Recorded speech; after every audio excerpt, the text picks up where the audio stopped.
There are several different writing tools that you'll want to be aware of that you can use with Read and Write for Google. The first one that we'll take a look at is the prediction tool. That's accessed by clicking on this little prediction icon here.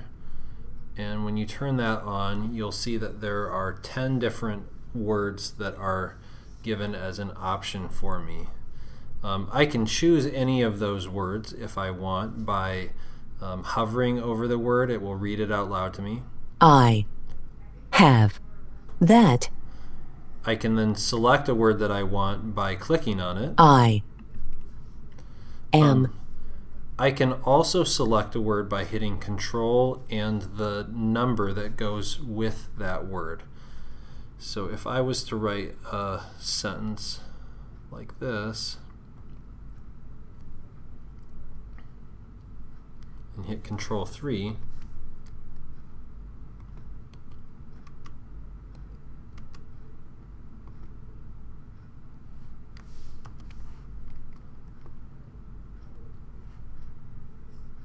house, in, on, a,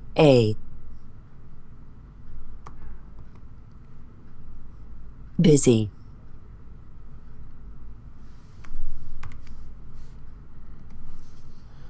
so that's how prediction would work. If I go into the settings, there are a few options in here I want to take note of. One is that I can change the number of results. So if 10 words is too many, I could change that to, let's say, 5.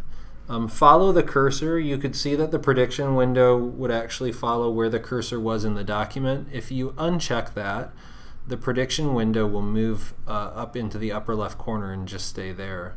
And then predict ahead is just, it gives you the words that it thinks you might want before you start typing. And if you want to start with a blank slate, you can uncheck predict ahead and it won't make any word predictions until you start typing. So I'm going to check that and uncheck this one just so you can see what it looks like.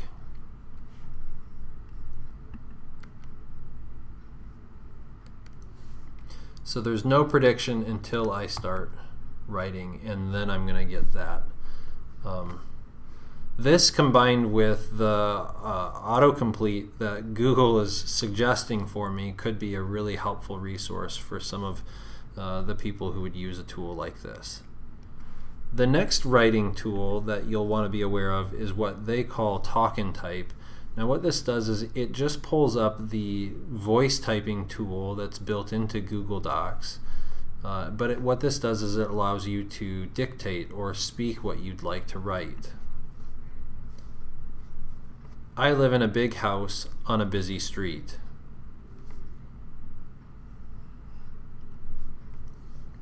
Now you can see with something like this, there may still be some things that I need to take care of. I would have to clean up that capital S in this case, and it also didn't add punctuation.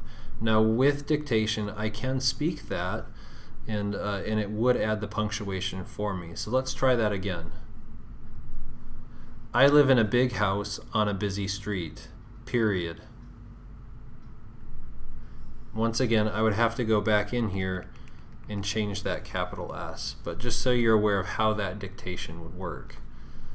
A couple of other things that you might want to take note of. One is found in our settings. So if I open up our options and I go up to speech and I turn on speak on each word and speak on each sentence, and now I type maybe without prediction and maybe without using my voice typing, I can still hear what it is that I've written.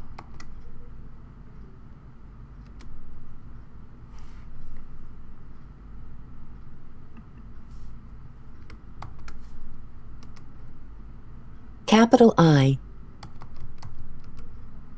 live, in, a, house. I live in a house. And then one last tool or feature that you'd want to just be aware of that's in here is what's called voice note.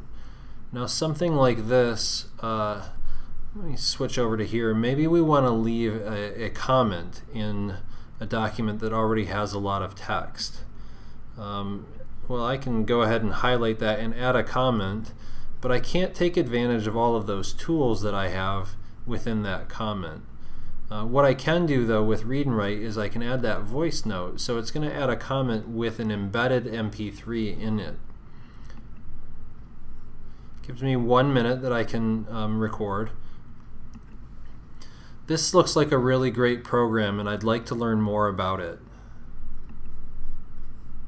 And then click Insert.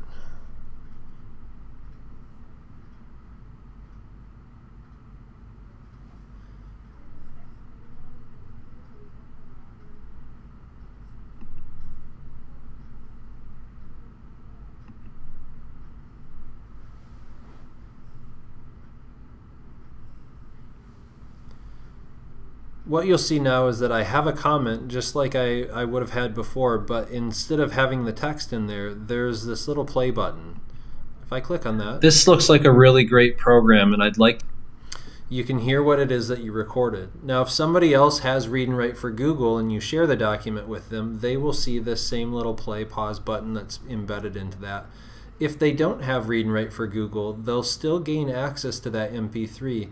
And what they'll see is a link that they can click on, and it will take them to a web page that will give them access to the MP3 recording. So this is still a universal support. It's something that any student could use and share with anybody who has access to a Google Doc. Even if they don't have Read and Write for Google, they'd be able to listen to something like that.